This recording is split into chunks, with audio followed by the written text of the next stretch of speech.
What is up guys, Turbo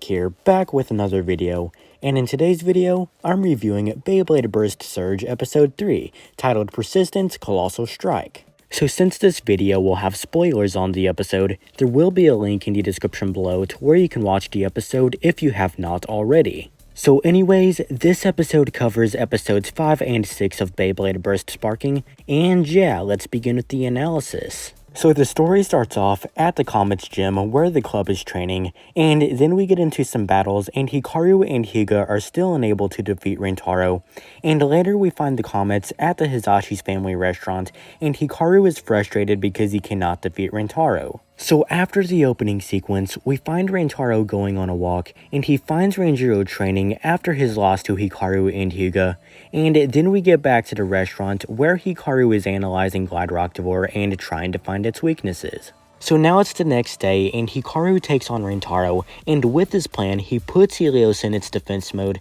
and in the battle, Helios takes the center from Roctivore, but it's knocked away by Roctivore's Glide Tornado, but Hikaru and Helios burst Roctivore with their Kolossal Strike. So after the battle, Rentaro takes the Comets to the National Training Center and reveals that Hikaru and Hyuga had gotten access to train there, and when they enter, they encounter Silas training, and Hyuga challenges him, but Silas and Satum easily burst Hyperion with their Universe Drift, and then the other Bladers who had gotten access to the training center arrive, with Ranjiro being one of them, and that concludes the first half of the episode, which was the 5th episode of Sparking. And now we are getting into the second half of the episode, which was episode 6 of Sparking, and the name for this part has not been released at the time of recording this video, but since it was called Curse Satan's Challenge in Japan, my guess is that it'll be changed to something like Curse Satum's Challenge. So the second half of the episode picks up from where the first half left off, and Vault comes in and reveals that the Bladers who had been certified to train at the National Training Center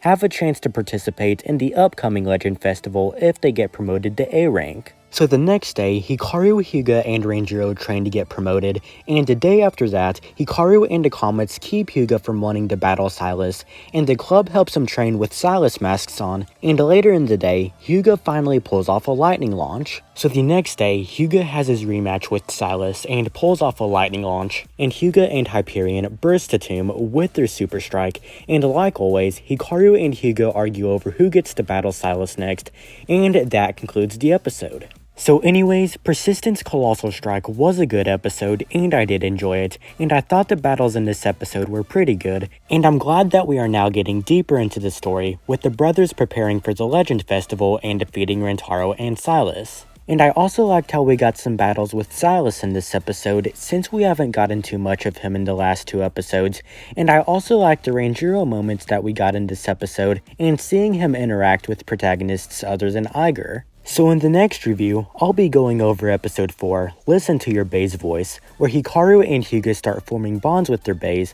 and we get the return of Free De La Hoya. So anyways, thank you guys for watching this review. If you guys did enjoy, please feel free to hit the like and subscribe buttons, and also feel free to follow me on social media. The links will be in the description below, and I'll see you guys in the next video. See you guys later.